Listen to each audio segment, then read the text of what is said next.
Hello everyone, I'm Colin and welcome back to my channel.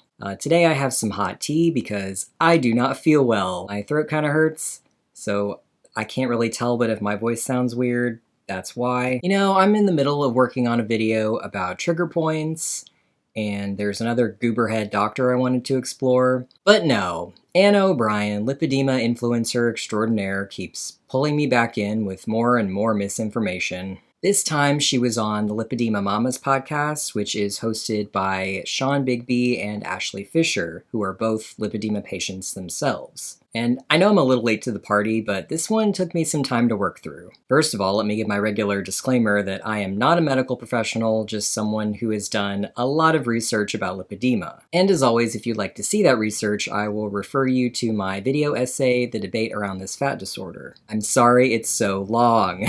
And I've also interviewed one of the leading experts on lipedema, Dr. Tobias Birch, and I will link both of those videos in the description. If you'd like to go ahead and skip to my commentary about the podcast, I'll also include timestamps in the description, but I feel like I should give kind of a background about my issues with Anna for anyone who's new. Anna, Glitter and Lasers, is an influencer who has a condition called lipedema, and on her recent journey to manage her lipedema, she's spread a lot of the already rampant misinformation about it online. It's hard to come up with a comprehensive definition of lipedema since there's still so much that doctors and researchers don't understand about it, but the best definition I can give is that it's a syndrome of increased fat distribution on the legs and sometimes the arms, and chronic pain within that fat tissue. Most likely the pain is caused by inflammation and hypoxia, but we don't know for sure if that's entirely the cause, and we also don't know what causes the inflammation. One more piece of background that you need to know is that an incredible amount of the misconceptions about lipedema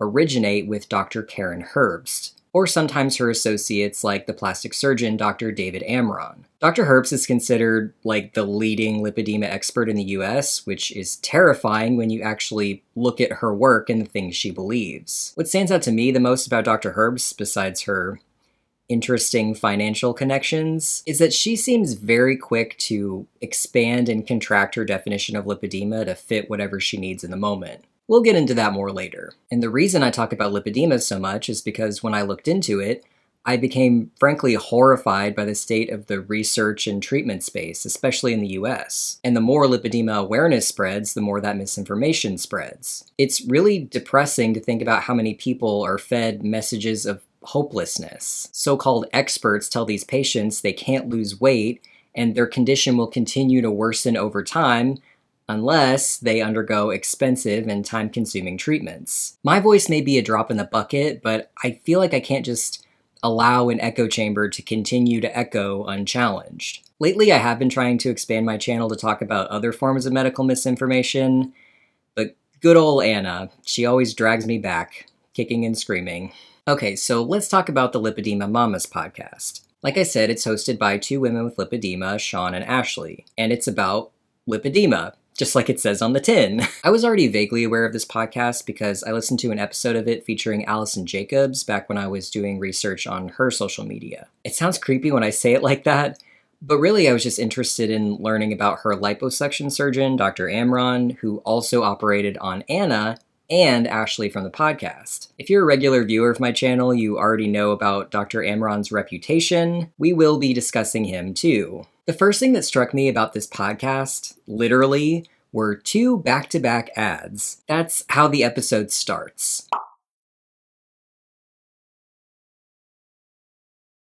One was for a compression garment company. To keep swelling down and your fashion sense high, check out lipoelasticshop.com and use the code LippyMamas for 10% off. The other, you could argue, wasn't an ad. I don't think they were paid for it anyway, but it definitely feels like an ad. Ever wished you could be in a room with pioneers of the lipedema community? Doctors, researchers, therapists, and patient advocates? Well, such a chance is available to you, and soon. The annual Fat Disorders Resource Society Conference is happening March 21st through the 23rd in Atlanta, Georgia, and there are tickets to be there in person or virtually. This is a conference where professionals and patients alike get to rub elbows and learn from one another. The Lipedema Mamas will be there too, recording exciting live episodes. Come see us. Information to join is in the show notes. I mean, they're speaking at FDRS, which is an event you have to pay quite a bit of money to attend. It's an ad. But wait, there are more ads in the middle. A compression pump company and more compression garments? Marina really cares about this community, and they have partnered with us to offer you guys a special discount when you use the code LipedemaMamas20. Doesn't that feel like a conflict of interest? Like, are the two companies not competitors?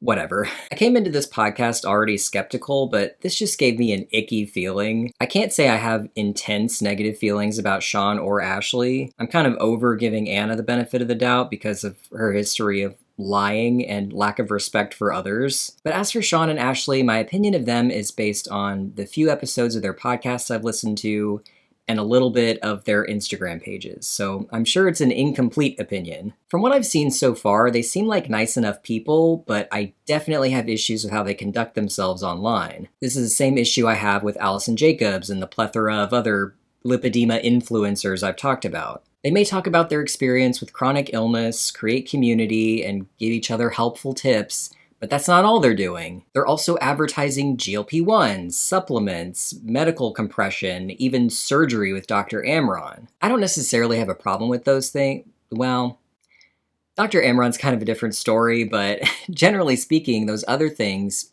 could be fine. I do have a problem with influencers peddling medical supplies and medications. Even if those are helpful things, it's still a gross feeling. Influencers like Sean and Ashley portray themselves as friends and community to these other people suffering with lipedema, and then turn around and make a buck off of that community by shilling medical products for their specific condition. It's not a great first impression. But okay, we're here to talk to Anna O'Brien, Glitter and Lasers. And this isn't important, but it was just so silly to me that they spent like the first couple minutes of this podcast just trying to figure out how to say glitter and lasers. Until you just said glitters and lasers, this whole time I've thought your page was called Glitters and Glazers. Yes. And I was thinking, like, what is a glazer? And That's honestly, awesome. I have done the same thing. I don't know what it is with my eyeballs. Every time Sean and I have talked, we've been like, hey, we need to reach out to glitter glazers. So I went and I trained my eyeballs, and I was like, glitter and lasers, glitter and lasers, glitter. It's fine. I don't know what a glazer is. Sounds like a donut. I like a good donut. Oh, It's there fine. you go. That That's sounds kinda good. Anna takes this opportunity to vague book at Alan Roberts again, which is kind of funny. I've had a lot of things I've done or tried to do in my life that have affected my body negatively because I put Joe Schmo, who is a trainer on the internet, told me that this was a good idea. Yeah. Yeah. And I just don't think that culture needs any more help. They really hate me and they do a lot to talk negatively about me because they want to sell you something. And I don't really want to or need to sell you something other than hopefully the desire to go be healthy in Yeah. whatever that way that looks like for you. Interesting that she has such a problem with him selling supplements, but seemingly no word about her new friend Sean doing the exact same thing. How do you know if you're getting a high-quality supplement? Metagenics has been trusted by over 50,000 healthcare professionals over the last 40 years and are now the #1 doctor-recommended professional supplement brand. And not to be outshilled by the co-hosts, Anna also takes this opportunity to push her Starbucks sponsorship. I work with Starbucks. I love working with Starbucks because it's real. It's a place I get coffee all the time. You know what I mean? It is a part of my life, so it makes sense. They talk quite a bit about her social media journey and how she found out she had lipedema. I'm not going to focus on that too much. I'm sure there probably were some discrepancies between her story and times she's told it in the past.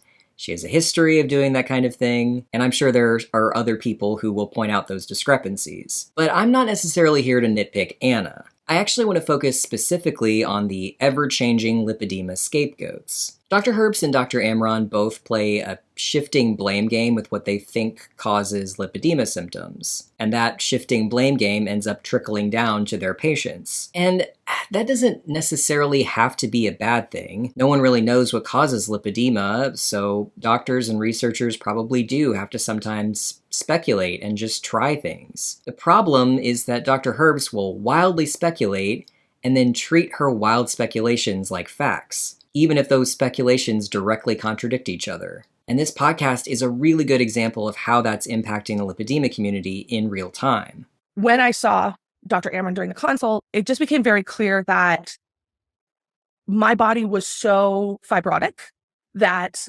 my issues could not be fixed by diet. Scapegoat 1, fibrosis. You may also hear Dr. Amron refer to it as diseased or hormonally active fat. His theory is once you remove this so-called diseased fat with liposuction, weight loss can proceed as normal. A lot of discussion was had, and it was like surgery needs to happen now.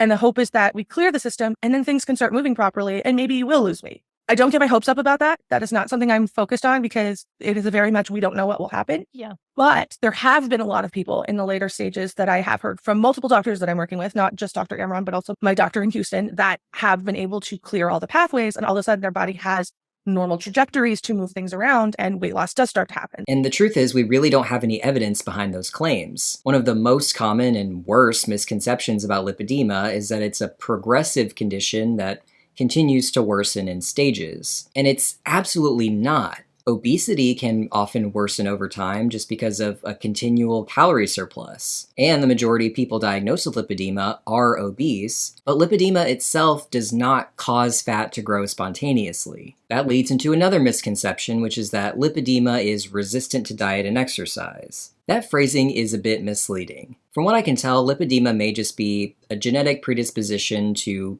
store fat in the legs. But the fat itself doesn't seem to function any differently than someone without lipedema, besides the inflammation and pain, of course. Lipedema patients are able to lose weight, it just seems like the legs are the last place to go. People like Dr. Amron portray lipedema as this distinct, special kind of fat. All you need to do is remove it and your hormones and weight will magically regulate themselves, like pulling a stopper from a drain. But if you don't address your diet, no amount of liposuction is going to magically fix you. Several of his patients have proven his theory wrong by continuing to gain weight. Not to mention, I've seen videos of him doing liposuction, and it doesn't seem to me like he's targeting a specific type of lipedema fat versus normal fat. It's just nonsense. I speak out a lot against liposuction surgeons like Dr. Amron, but the problem isn't necessarily with liposuction itself. Even Dr. Herbst and her associates' detractors aren't against liposuction. However, they consider it kind of a last resort, and they have a lot of prerequisites before they would sign off on it,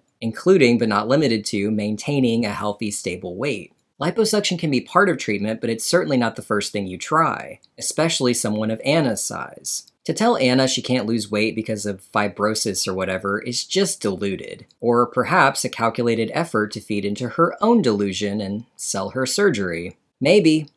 Could be a possibility. One of Anna's regular talking points that she brought up again on this podcast and in a recent Instagram rant is that weight loss surgery wouldn't work for her because of her diseased fat. Okay, so I posted something yesterday where I was like, weight loss surgery is not a treatment for lipedema.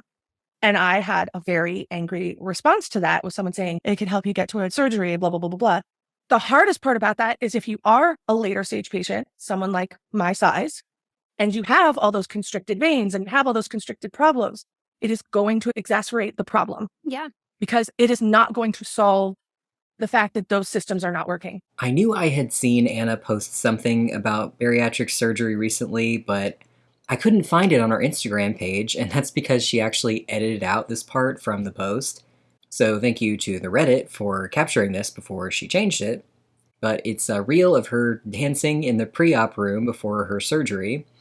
And it says, if you're new here, this was prior to my third lipedema removal surgery. Lipedema causes fibrotic fat in the body that cannot be burned through diet and exercise, and has to be removed surgically. My specific flavor of the illness tends to make fibrosis very quickly, which means without surgery I'm at risk for joint, tissue, and organ damage. For lipedema patients, bariatric surgery is not a recommended solution and can lead to additional complications as the disease progresses. And I have no way to prove this, but I kind of wonder if she got this idea from Dr. Amron or Dr. Herbst. It's kind of confusing because I have seen Dr. Herbst recommend weight loss surgery. This is a woman who was a patient of mine. She also has obesity and lipedema. So in blue shorts, it's before sleeve gastrectomy, and in the gray shorts, it's after sleeve gastrectomy. And you can see she did lose weight on her abdomen, which is great. She also lost a little weight on her arms, and you can see that her cuff actually improved after the surgery. So I think surgery does help the obesity component of lipedema. It may also help the lipedema component, but it does not get rid of all the lipedema tissue. Or does she? Because I've also seen her contradict herself on that point. And so it just sticks on the body. And every time you gain weight, you grow a little bit more lipedema fat. That becomes very difficult to lose by diet, exercise, or even bariatric surgery procedures. So which is it?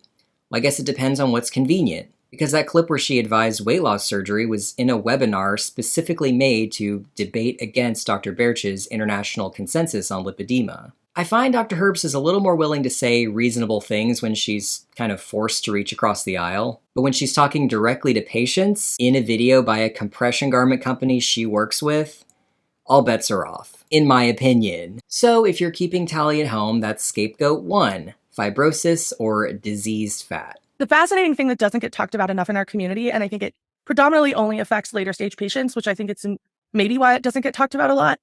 But when your lymphatic system is like completely shut down from lipedema, it also affects your veins. Some people are like, surgery is bad, blah, blah, blah. And I'm like, when you're at a dire end state where the option is you are leaking blood in your body, you're leaking plasma, your lymphatic system is functionally not working pretty much at all. Scapegoat 2, the lymphatic system, or more generally, fluid. Another common misconception about lipedema is that it's a lymphatic condition like lymphedema. And I think that's a pretty common belief because a lot of patients have both. But we don't have any evidence of lymphatic dysfunction in pure lipedema patients. Patients who have both lipedema and lymphedema usually have a third condition, obesity. And we do have a lot of evidence for how and why obesity causes lymphedema. I can't blame Dr. Herbst entirely for this misconception because it predates her and it persists outside of her circle. But I can blame her for the way she's popularized it in the US. I won't rehash all of it here because there's a part of my video essay dedicated to it, but her opinion is basically word salad about how fluid is stored in the extracellular matrix and the fluid causes fat cells to grow. Do we have any evidence of that? No. So why does Dr. Herbst push this theory so much? You're aligned with LymphoPress, Dr. Herbst, because you know that the pneumatic compression therapy can truly help. Hard to tell. To me, this theory really doesn't add up with the diseased fat theory, but I guess an argument can be made that this theoretical, unproven fluid is part of what makes the fat diseased. Not that we have proof of either of those things. So your veins start to rise to the top of your skin. That's why a lot of people with lipedema have like varicose veins. In my case, most of my lower level veins were completely contracted and most of my blood was moving through a series of veins just at the surface of my skin. I was also starting to pool plasma in various spots where the veins had broken. And so I had parts that I thought were like fat rolls, which were actually pools of plasma. Really? Oh, interesting. Yeah. So there was just really bad circulation. There was really bad flow and movement of pretty much anything in my body because those veins, those things that move, the lymphatic system, were all just so much pressure on them that they could barely move what they needed to move. And this affected a lot of like blood-related things, blood pressure, all of this. Scapegoat 3. Plasma. Plasma is Dr. Herbst's latest bugaboo. Like I said, Dr. Herbst is called the leading expert on lipedema in the US. Whenever I hear some new nonsense that hasn't been studied, much less proven, I can almost always trace it back to her. And the first time I saw anyone associate leaking plasma with lipedema was actually Dr. Herbst in a glitter and lasers video where she was doing an ultrasound on Anna's arm. Here's a vessel in your arm. Yeah. That black spot. It should show a color if it's a vessel. It doesn't because it's a vein and there's slow flow. Okay. But do you see this around it? Yeah, what That's is a that? leak. So what is that, lymphatic or blood? Blood. Or what? There's blood leaking in my arm? Well, it's more likely plasma, so no red blood cells, but absolutely. What does that mean? Well, that happens in... that's lipedema right there. Okay. Again, I'm not a medical expert, but everything I could find suggested a plasma leak was a medical emergency, not just some quirky aspect of lipedema. And during my extensive research into lipedema, not once did I ever see anything about plasma pooling, even in Dr. Herbst's own research. I did see her talking about lymph fluid and extracellular fluid a lot, but not plasma. So this plasma fixation is curious to me. If Dr. Herbst's whole thing is about how the fluid in the extracellular matrix isn't visible until it later develops into lymphedema, then why would she assume this fluid on the ultrasound was plasma and not lymph? It doesn't seem she did any testing to confirm that beyond this ultrasound. I noticed this has traveled back to Dr. Amron too. I had never seen him talk about this before, but recently he made a reel with Dr. Herbst where he discussed leaking plasma in another patient. Karen ultrasound this and found a pocket of plasma, and this is really important because with lipedema, and again, remember the term is lipedema. The lip is the fat part of it, edema is swelling. Everybody's so focused on how much fat is removed. So much of it is also the fibrosis and inflammation and swelling. And so with the liposuction that I'm going to do, a lot of it is not only just removing fat, but what I'm going to do to restructure that tissue and release the fibrosis and that trapped swelling that's going on there. And that's equally as important as the fat removal of things. Of course, liposuction will fix that problem too. It's not just fat, it's plasma and fluid and all this other stuff. There's seemingly no consideration that this brand new concept hasn't been proven. It's just collected into the bucket of lipedema symptoms and then sucked out. This plasma thing has puzzled me since I heard Dr. Herbst first mention it. There does seem to be a financial motive behind the other scapegoats, so what about this one? Well, I might have figured it out. Actually, in addition to Anna's episode of Lipedema Mamas, I listened to a 2-part episode featuring Dr. Amron and Dr. Herbst. They had a conversation about the comorbidity of venous disease with lipedema. Sean just yesterday had a vein procedure that she's required to do before she has her last lipedema surgery, hopefully pretty soon. I had a laser ablation done, and I've had surgery on my lower legs, but I started having a lot of swelling, specifically in the leg where they had noticed that I had a really dilated vein, and it was causing me a lot of pain. And so I went in yesterday and had that ablation, and I've talked about it a lot on my Instagram account, and I've had so many women reach out and say, I also have this problem and I've had to have this procedure. I have venous insufficiency. What's the correlation there? Patients with lipedema have coexisting venous issues going on, commonly venous insufficiency going on. And it's something that should be addressed. My only word of caution, though, and what I've seen over the many years is that many times patients with venous insufficiency or vein issues find their way to somebody. Maybe they're not appreciating the patient has lipedema also. They're attributing a lot of the swelling and pain to the venous insufficiency when primarily it may be due to lipedema. Yeah. So I would just be a little careful about getting into a whole huge diagnostic workup, and possibly if that's going to lead to treating the veins when most of the issue is going on with the lipedema. Venous disease, especially chronic venous insufficiency, or CVI, is very common in lipedema patients. And it's also common in obesity, so it's really hard to tell what's causing it. It seems, like Dr. Herbst mentions in this episode, a lot of surgeons debate whether lipedema patients should address their vein issues first or get liposuction first. We have our American Vein and Lymphatic Society conference coming up, and at that conference, we've designed a debate. Should you get your veins treated before or after liposuction? Again, not a medical expert, so I don't know the first thing about chronic venous insufficiency. So I just looked up some cursory things about it, and I was really shocked to find out what some of the symptoms were. Achy or tired legs, burning, tingling, or pins and needles sensation in the legs, edema in the legs, full or heavy feeling in the legs. Doesn't that sound familiar?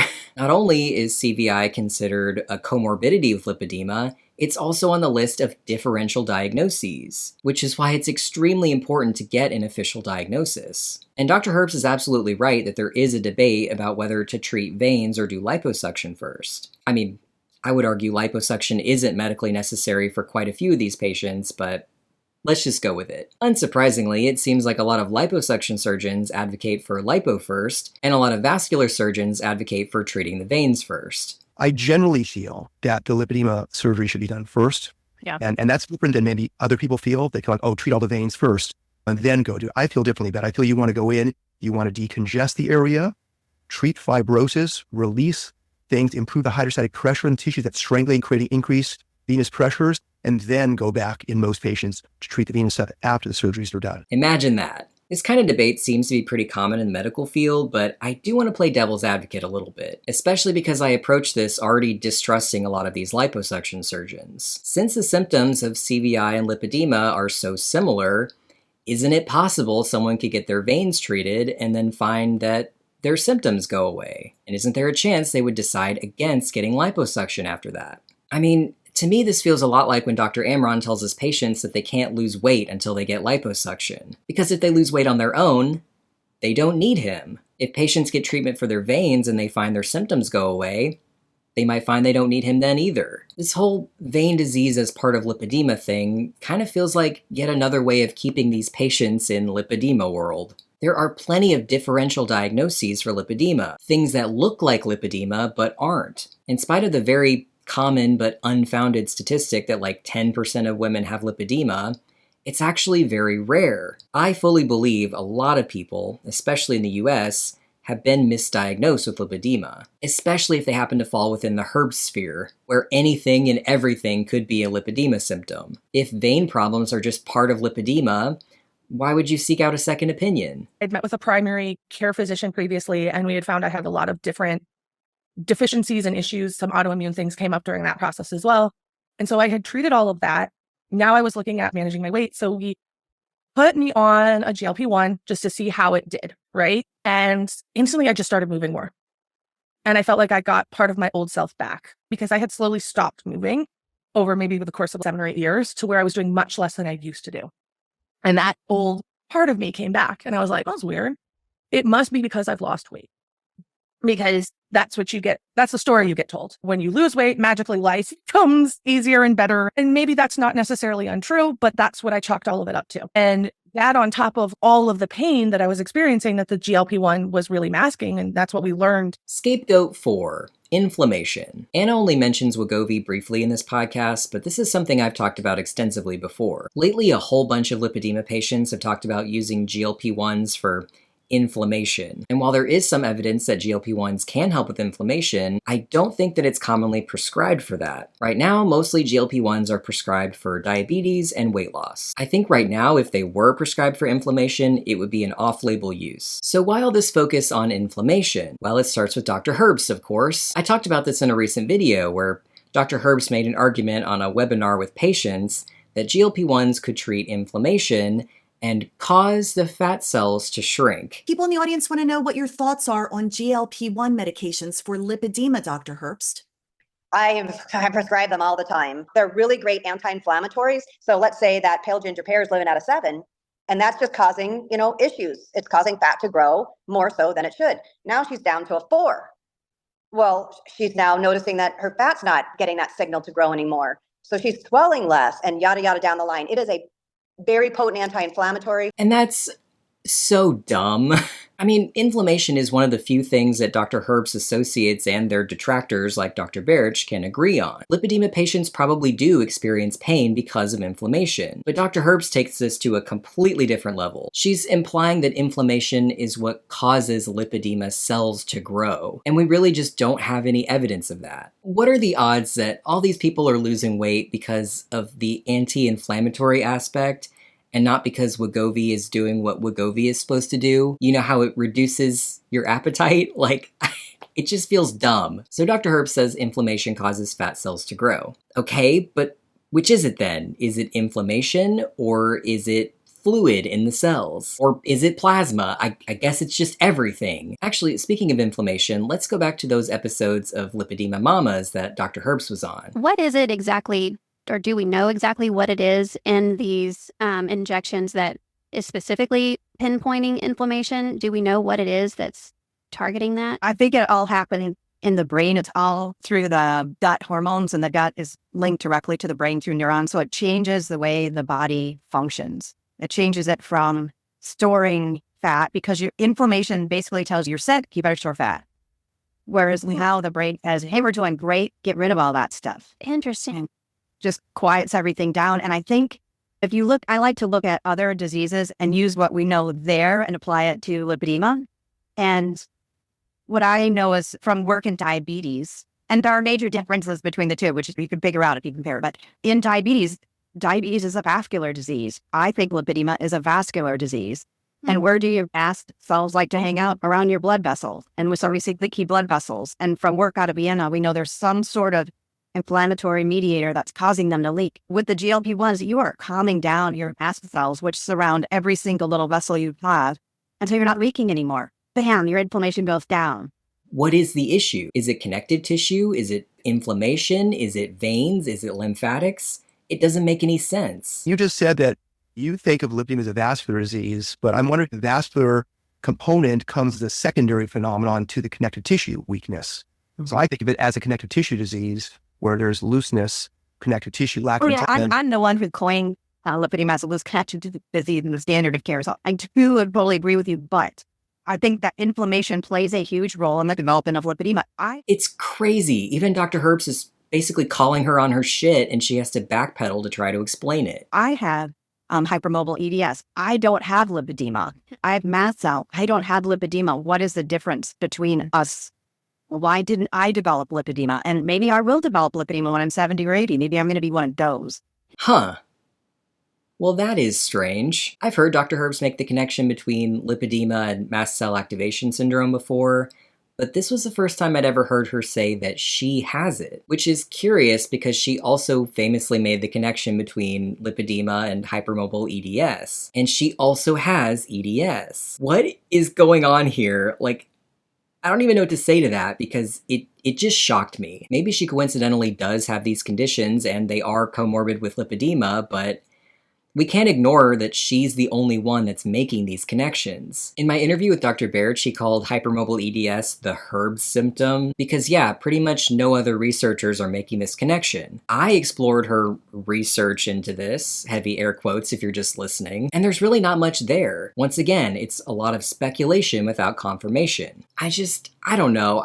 I've seen her as a grifter for so long, but maybe she's also just a nut. I mean, she's friends with Linda Ann Kahn, so I guess I shouldn't be surprised. I saw that as a mutually beneficial relationship, but maybe they are just two kooky peas in a silly pod. I'm alarmed by Dr. Herbst, but I'm also alarmed by all the influencers following her. She's been on multiple episodes of Lipedema Mamas, and you'll never guess who else has been. Leah Levitin, Anna's MLD therapist, who is also a nut. I have a couple of videos about her too. Catherine Seo, also a major player in the misinformation space. Plenty of plastic surgeons, naturally. And who else?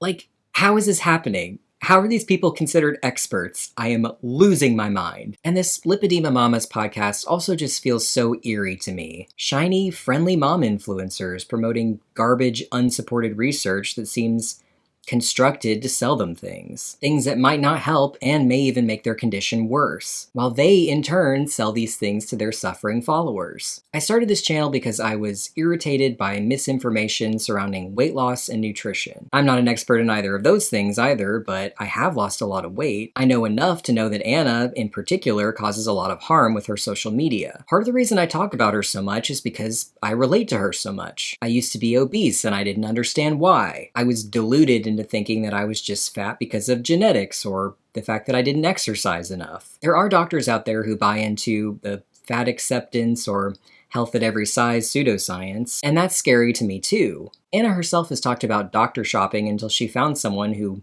wouldn't view her size as her problem. And sure, maybe her weight isn't the root of all of her problems, but I'm sorry, but any doctor who ignores her weight is, in my opinion, not a very good doctor. Anna still straddles that line of fat acceptance, even though she does at times speak out against some elements of the body positivity movement. And a lot of other lipedema influencers and specialists are the same way. Love your body, your weight isn't an indicator of your worth. And I agree with that. But I also find it especially ironic coming from a lot of these people. A lot of people seek a lipedema diagnosis because of their weight or the shape of their legs. But the most crucial symptom is chronic pain. People like Dr. Herbst and a lot of her associates say that pain isn't a necessary symptom of lipedema, which is wild to me because that would essentially reduce lipedema to a disease of a particular body shape. Of course, Dr. Herbst has layered a bunch of other unrelated symptoms on top of that, the scapegoats like inflammation and lymphatic dysfunction and plasma leaking. But really, that list of things is just a way to explain away weight gain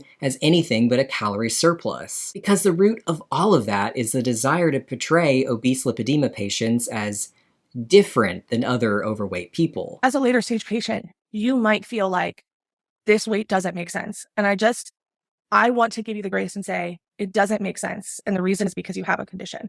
And that doesn't mean that every food choice you make is magical. It doesn't mean that every single day you're exercising. But the reality is there's a very big difference between someone who is extremely overweight and has chosen to not be active, is bedridden, and who on the typical, like my 600-pound life. And I don't want to villainize those people either because I think there is a different emotional struggle there. But that is a different type of weight. Someone who is actively mobile, is living a normal life, but increasing in size.